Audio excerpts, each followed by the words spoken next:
사람마다 가진 다양성을 존중하는 시대. 하지만 누군가에게는 여전히 어려운 난제이기도 합니다.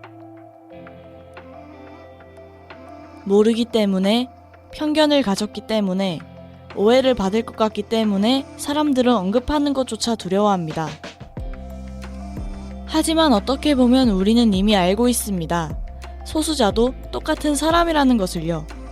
그렇기에 이들의 사랑이, 삶이 나와 다를 바가 없다는 것을 알면 접근하기가 더욱 쉬워질 것입니다.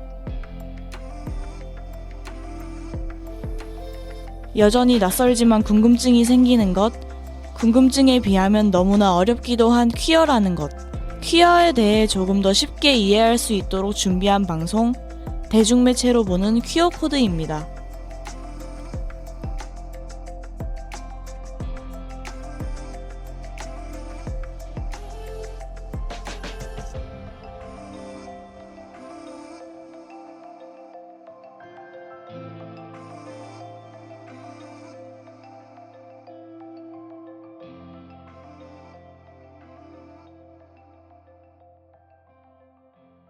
대중매체로 보는 퀴어코드 7화입니다. 오늘의 퀴어코드에서는 OTT 시장에서 가장 크다고 할 수 있는 넷플릭스에서만 시청이 가능한 작품들을 소개해드리려 합니다. 줄거리를 얘기해드리는 방식으로 준비해봤고요. 예능은 아닌 영화와 드라마 위주로 준비했으니 재밌게 들어주시길 바랍니다. 일단 노래 하나 듣고 시작하겠습니다. 에이티즈의 유토피아입니다. 노래 듣고 오셨습니다. 한여름이 한창인 것 같아도 눈 깜짝하면 가을이 올 것을 알기에 여름 분위기가 낭낭한 노래를 듣고 싶었습니다. 제가 오늘 왜 꼭 수많은 OTT 중에 넷플릭스를 골랐는지 말씀드리고 싶은데요.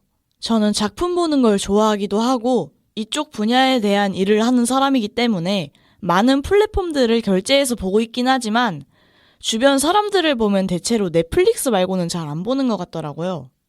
그리고 요즘 추세가 상영관에 가는 것보다는 OTT에 올라올 때까지 기다렸다가 보는 분들이 많기 때문에 유명작들이 바로바로 잘 올라오는 플랫폼으로 선택을 해보았습니다.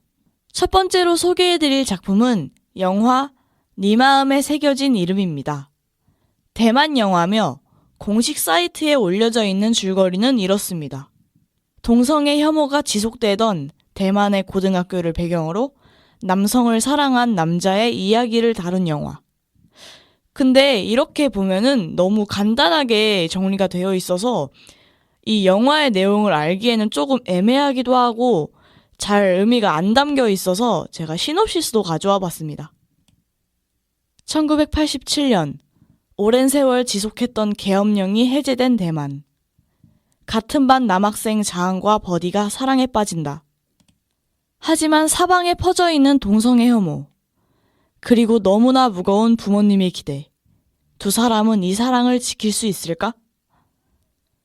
지금의 대만은 동성혼이 합법이 될 정도로 선진국이 된 국가지만 예전엔 정말 혹독할 정도로 힘들었던 거로 알고 있습니다.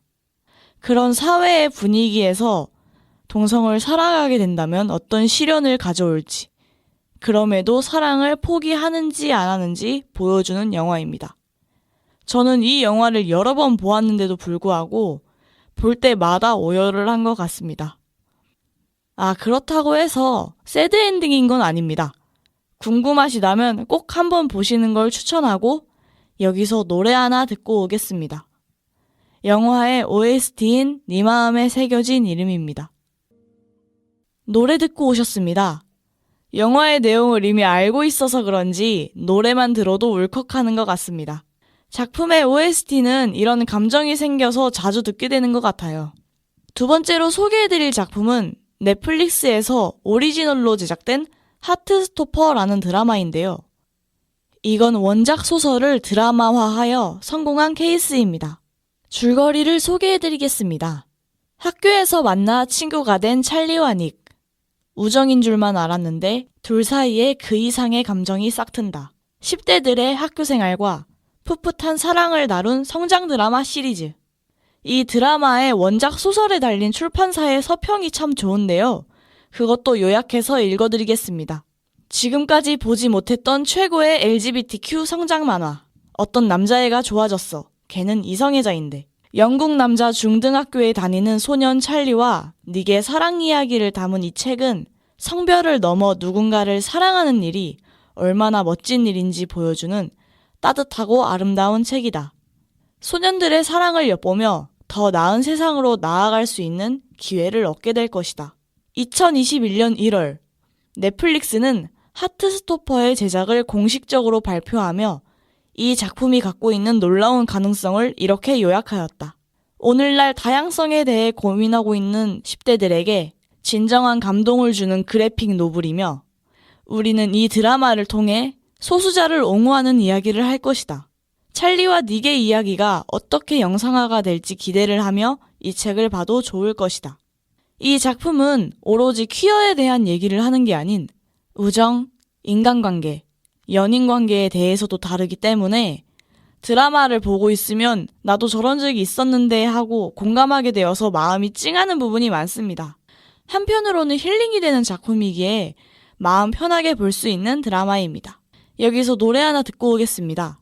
이번엔 OST는 아니고 드라마에서 삽입되었던 팝송입니다. 처치스의 클리어리스트 블루. 노래 듣고 오셨습니다. 청춘물의 정석 같은 작품을 소개해드렸으니 이번엔 조금 넷플릭스적인 자극적인 드라마를 하나 소개해드리고 싶은데요. 공개되기 전부터 입소문을 탔던 작품입니다. 제목은 영로열수고요. 줄거리를 소개해드리겠습니다. 명문 기숙학교 힐레르스카에서 새로운 삶을 시작하는 스웨덴의 비렐름 왕자. 하지만 마음이 시키는 대로 산다는 건 그리 쉬운 일이 아니다. 왕실의 의무를 짊어진 왕자라면 더더욱. 이 드라마는 연출이나 BGM을 정말 잘 활용했는데요. 특히나 1화의 타이틀 로고가 뜨는 장면은 제가 봤던 드라마 중에 가장 오프닝 임팩트가 컸던 것 같습니다. 한눈에 드라마에 몰입할 수 있게 해주어서 눈도 못 떼고 시즌1을 하루 만에 몰아봤었거든요. 이 드라마에서 사용된 삽입곡들이 대체로 다 명곡인데요. 하나만 들을 수 없어서 두 개를 연달아 노래 듣고 오겠습니다. 먼저 엘리아스의 레볼루션, 그리고 스콧의 오버콤입니다. 노래 두 곡 듣고 오셨습니다. 노래만 들어도 작품의 무거운 분위기가 확 느껴지지 않나요? 새벽에 산책하며 이 노래를 들으면 가끔 감성해졌기도 합니다. 마무리가 되어가는 이 시점에서 제가 다음 화에 가져올 작품을 소개해드리고 싶은데요. 일단 저는 이 영화가 개봉되었을 때 예고편을 보고 너무 보고 싶은 마음에 1시간 걸리는 상영관까지 찾아갔던 기억이 납니다. 제목은 타오르는 여인의 초상이고 프랑스 영화입니다. 줄거리를 소개해드리겠습니다. 초상화를 그리는 화가 마리안느는 원치 않는 결혼을 앞둔 귀족 아가씨 엘로이즈의 결혼 초상화 의뢰를 받는다. 엘로이즈 모르게 그림을 완성해야 하는 마리안느는 비밀스럽게 그녀를 관찰하며 알 수 없는 묘한 감정의 기류에 휩싸이게 된다. 이 영화에서 나오는 명대사 중에 후회하지 말고 기억해라는 대사가 있는데요. 저는 가끔 클립으로나 영화의 부분으로나 이 대사를 듣기 위해 영화를 틀어서 보기도 한답니다. 타오르는 여인의 초상이라는 제목은 영화를 다 보고 나면 전율이 돋을 정도로 의미가 꽤 큰 제목이기에 영화를 보신다면 아무것도 모른 채로 보시길 추천드립니다. 이상 대중매체로 보는 퀴어코드 7화는 여기서 마치겠습니다. 알아듣지 못해도 당최 이해가 가질 않아도 관심 갖다 보면 어느샌가 성소수자를 자연스럽게 받아들일 거라고 생각합니다. 당신의 곁엔 항상 소수자가 존재한다는 걸 잊지 마세요.